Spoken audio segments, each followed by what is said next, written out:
Hello ನಮಸ್ಕಾರ ಎಲ್ರಿಗೂ welcome to my channel. ನಾನಿವತ್ತು ಸ್ಟ್ರೀಟ್ ಸ್ಟೈಲಲ್ಲಿ ಕ್ಯಾಬೇಜ್ ಮಂಚೂರಿಯನ್ ಮಾಡ್ತಾಯಿದ್ದೀನಿ. ಒಂದು 10 ನಿಮಿಷದಲ್ಲೆಲ್ಲ ಮನೆಯಲ್ಲೇ ಮಾಡ್ಕೊಂಡ್ಬಿಡ್ಬೋದು. ಅದಕ್ಕೆ ನಾನಿಲ್ಲಿ ಕ್ಯಾಬೇಜ್ನ ಚಾಪ್ ಮಾಡಿ ತೊಗೊಂಡಿದ್ದೀನಿ.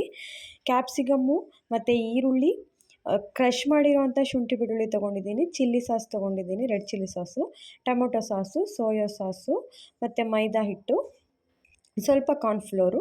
ಇಲ್ಲಿ ನಾನು ಚಿಲ್ಲಿ ಪೌಡರು, ಅರಿಶಿನದ ಪುಡಿ, ಉಪ್ಪು ಮತ್ತು ಪೆಪ್ಪರ್ ಪೌಡ್ರ್ ತೊಗೊಂಡಿದ್ದೀನಿ.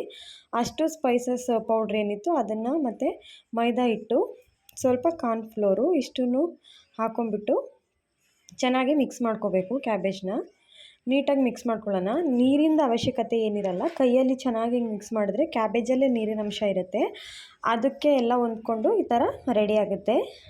ಇವಾಗ ಇದನ್ನು ನಾವು ಒಂದು ಬಾಣಲಿನಲ್ಲಿ ಎಣ್ಣೆ ಇಟ್ಬಿಟ್ಟು ಡೀಪ್ ಫ್ರೈಗೆ ಆಗೋಷ್ಟು ಎಣ್ಣೆನ ಹಾಕ್ಕೊಳ್ಳೋಣ.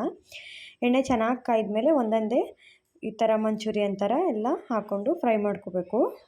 ಸ್ವಲ್ಪ ಚೆನ್ನಾಗಿ ಕ್ರಿಸ್ಪ್ ಆಗೋವರೆಗೂ ಫ್ರೈ ಮಾಡ್ಕೋಬೇಕು. ಕಲರೆಲ್ಲ ಚೇಂಜ್ ಆಗಿ ನೀಟಾಗಿ ಬೇಯಬೇಕು. ಇದು ಬೇಯಿಸ್ಕೊಳ್ಳೋಣ ಚೆನ್ನಾಗಿ, ಆ ಕಡೆ ಈ ಕಡೆ ಮಾಡ್ಕೊಂಡೆಲ್ಲ ನೀಟಾಗಿ ಬೇಯಿಸ್ಕೋಬೇಕು. ಇವಾಗ ಆಲ್ಮೋಸ್ಟ್ ಆಗಿದೆ, ಇವಾಗ ಕಂಪ್ಲೀಟಾಗಿ ಆಗಿದೆ ಅಂತ ಅನ್ನಿಸ್ತಾ ಇದೆ. ಇವಾಗ ಇದನ್ನು ತೆಗೆದುಬಿಟ್ಟು ನಾನು ಒಂದು ಪ್ಲೇಟಲ್ಲಿ ಹಾಕ್ಕೊಂಡು ತಣ್ಣಗಾಗೋದಕ್ಕೆ ಬಿಡಬೇಕು. ಒಂದು ಪ್ಲೇಟಲ್ಲಿ ಹಾಕಿಟ್ಟೋಣ, ಇದು ತಣ್ಣಗಾಗುತ್ತೆ. ಅಷ್ಟರಲ್ಲಿ ನಾವು ರೆಡಿ ಮಾಡ್ಕೊಳ್ಳೋಣ ಮಸಾಲಾನ. ಇದಕ್ಕೆ ನಾನು ಒಂದು ಬಾಣಲಿನಲ್ಲಿ ಸ್ವಲ್ಪ ಎಣ್ಣೆ ಹಾಕ್ಕೊಂಡು ಜಜ್ಜಿಟ್ಟಿದ್ನೆಲ್ಲ ಶುಂಠಿ ಬೆಳ್ಳುಳ್ಳಿ ಅದನ್ನು ಕೂಡ ಹಾಕ್ಕೊಂಡು ಒಂದು ಸ್ವಲ್ಪ ಹೊತ್ತು ಅದನ್ನು ತಿರುಗಿಸ್ಕೊಬೇಕು, ಹಸಿ ವಾಸನೆ ಹೋಗೋವರೆಗೂ. ಇವಾಗ ನಾನು ಒಂದು ಈರುಳ್ಳಿ ಕಟ್ ಮಾಡಿಟ್ಟಿದ್ದೆ, ಅದನ್ನು ಕೂಡ ಹಾಕ್ಕೊತಾ ಇದ್ದೀನಿ. ಅದನ್ನು ಸ್ವಲ್ಪ ಫ್ರೈ ಮಾಡಿಕೊಂಡು ಇವಾಗ ಕ್ಯಾಪ್ಸಿಕಮ್ನು ಹಾಕ್ಕೊಂಡು ಅದನ್ನು ಸ್ವಲ್ಪ ಫ್ರೈ ಮಾಡಿ, ಈಗ ಸ್ವಲ್ಪ ಫ್ರೈ ಆದಮೇಲೆ ಹಸಿ ವಾಸನೆ ಹೋಗಿದೆ ಅನಿಸಿದಾಗ ಸ್ವಲ್ಪ ಉಪ್ಪು ಹಾಕ್ಕೊತಾ ಇದ್ದೀನಿ.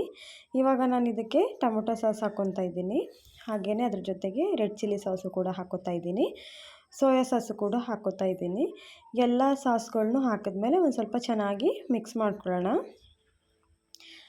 ಇವಾಗ ಕಂಪ್ಲೀಟಾಗಿ ಮಿಕ್ಸ್ ಆಗಿದೆ ಅಂತ ಅನಿಸ್ತಾ ಇದೆ. ನಾನಿಲ್ಲಿ 1 ಸ್ಪೂನ್ ಕಾರ್ನ್ಫ್ಲೋರ್ಗೆ ನೀರು ಹಾಕಿ ಮಿಕ್ಸ್ ಮಾಡಿ ಇಟ್ಕೊಂಡಿದ್ದೆ, ಅದನ್ನು ಕೂಡ ಹಾಕ್ಕೊಂಡು ಚೆನ್ನಾಗಿ ಮಿಕ್ಸ್ ಮಾಡ್ಕೋಬೇಕು. ಅದನ್ನು ಹಾಕಿದ ತಕ್ಷಣ ಗಟ್ಟಿಯಾಗುತ್ತೆ. ಅದನ್ನು ಹಾಕಿ ಮಿಕ್ಸ್ ಮಾಡಿ ನಾನು ಇನ್ನೊಂದು ಸ್ವಲ್ಪ ನೀರು ಹಾಕ್ಕೊಂಡೆ, ಗಟ್ಟಿ ಅನ್ನಿಸ್ತು ಅದಕ್ಕೇ. ಇವಾಗ ಸರಿ ಆಯಿತು. ನಾನು ಸ್ವಲ್ಪ ರುಚಿಗೆ ಎಷ್ಟು ಬೇಕಷ್ಟು ಉಪ್ಪು ನೋಡಿಕೊಂಡು ಹಾಕ್ಕೊಂಡು ಇವಾಗ ಮಾಡಿಟ್ಕೊಂಡಿದ್ವಲ್ಲ ಮಂಚೂರಿಯನ್ನು ಅದನ್ನು ಕೂಡ ಸೇರಿಸ್ಕೊತಾ ಇದ್ದೀನಿ. ಸೇರಿಸ್ಕೊಂಡು ಚೆನ್ನಾಗಿ ಮಿಕ್ಸ್ ಮಾಡ್ಕೊಳ್ಳೋಣ ಒಂದು 2-3 ನಿಮಿಷ. ಅದು ಎಲ್ಲ ಮಂಚೂರಿಯನ್ಗೆ ಹಿಡ್ಕೊಳ್ಳುತ್ತೆ, ಆಗ ತುಂಬ ಚೆನ್ನಾಗಿರುತ್ತೆ. ಸೇಮು ಸ್ಟ್ರೀಟಲ್ಲಿ ಏನು ಸಿಗುತ್ತೆ ಅದೇ ಥರ ಟೇಸ್ಟ್ ಇರುತ್ತೆ. ಇವಾಗ ರೆಡಿ ಆಯಿತು. ಇದನ್ನು ಒಂದು ಪ್ಲೇಟ್ಗೆ ಹಾಕ್ಕೊಂಡು ತಿಂದರೆ ತುಂಬ ಚೆನ್ನಾಗಿರುತ್ತೆ.